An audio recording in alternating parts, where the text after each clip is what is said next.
स्वागत है आप सभी प्रिय मित्रों का आपके अपने चैनल MS गिल इंफोटेनमेंट में। दोस्तों, आज हम बात करेंगे महाकुंभ में सिख क्यों पवित्र डुबकी लगा रहे हैं।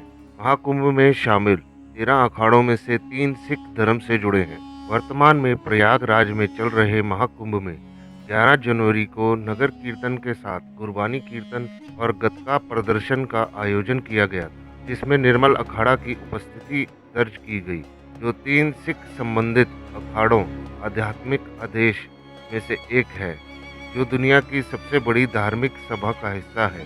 पंजाब में निर्मल अखाड़ा का अनुयायियों के अनुसार कई सिख अनुयायी 3 अखाड़ों में जाते हैं और संगम में पवित्र डुबकी लगाते हैं। अन्य सिख संबंधी अखाड़े बड़ा उदासीन अखाड़ा और नया उदासीन अखाड़ा है। उदासीन का अर्थ तटस्थ। ये अखाड़े श्री गुरु नानक देव जी के शिक्षाओं का पालन करते हैं। सिख धर्म के पवित्र ग्रंथ श्री गुरु ग्रंथ साहिब द्वारा निर्देशित होते हैं। उदासीन अखाड़े की स्थापना सिखों के पहले गुरु श्री गुरु नानक देव जी के पुत्र बाबा श्री चंद जी ने की थी। निर्मल अखाड़े के केंद्र पंजाब के विभिन्न हिस्सों और देश के अन्य हिस्सों में हैं। यहाँ के साधु हिंदू धर्म ग्रंथों जैसे वेद, भगवद गीता और उपनिषद के साथ साथ श्री गुरु ग्रंथ साहिब जी का भी सम्मान करते हैं।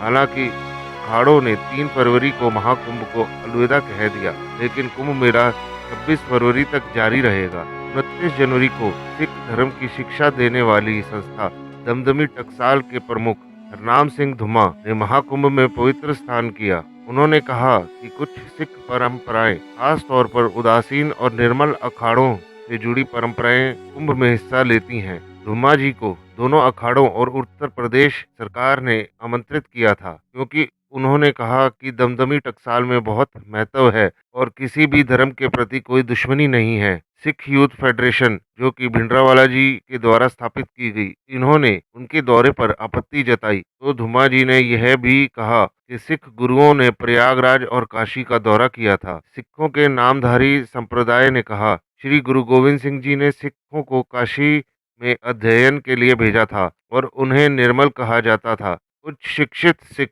इसलिए निर्मल अखाड़ा उन अनुयायियों की प्रतिनिधित्व करता है।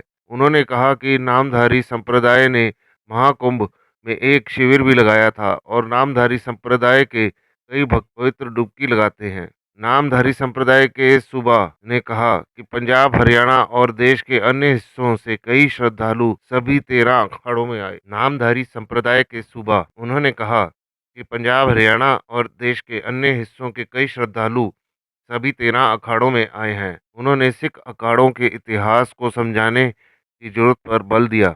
उन्होंने कहा कि सिखों ने 13 जनवरी से 6 फरवरी तक महाकुंभ में लंगर का आयोजन किया, जैसा उन्होंने पिछले साल अयोध्या में प्राण प्रतिष्ठा समारोह के दौरान किया था। 2013 में श्रीमोनी गुरुद्वारा प्रबंधक समिति, इन्होंने इलाहाबाद प्रयाग में कुंभ मेले में एक स्टॉल लगाया, जिसमें हिंदी पंजाबी में सिख धर्म से संबंधित साहित्य के साथ साथ एक फोटो प्रदर्शनी और लंगर भी दिखाया गया। उस समय SGPC के अध्यक्ष अवतार सिंह जी मक्कड़ को आलोचना का सामना करना पड़ा था, लेकिन उन्होंने कहा कि आलोचकों को पहले इतिहास का अध्ययन करने की जरूरत है। निर्मला अखाड़े के हरिद्वार स्थित प्रमुख देवेंद्र शास्त्री जी का कहना है, निर्मला अखाड़ा श्री गुरु नानक देव जी और श्री गुरु गोविंद सिंह जी की शिक्षाओं से जुड़ा हुआ है। इस अखाड़े को मानने वाले सभी लोग देश भर से महाकुंभ में आए थे। सिखों की संख्या बहुत ही ज्यादा थी और हिंदू धर्म के लोग भी इस अखाड़े को मानते हैं। महाकुंभ अभी भी चल रहा है, इसलिए अनुयायी अभी भी पवित्र डुबकी लगा रहे हैं।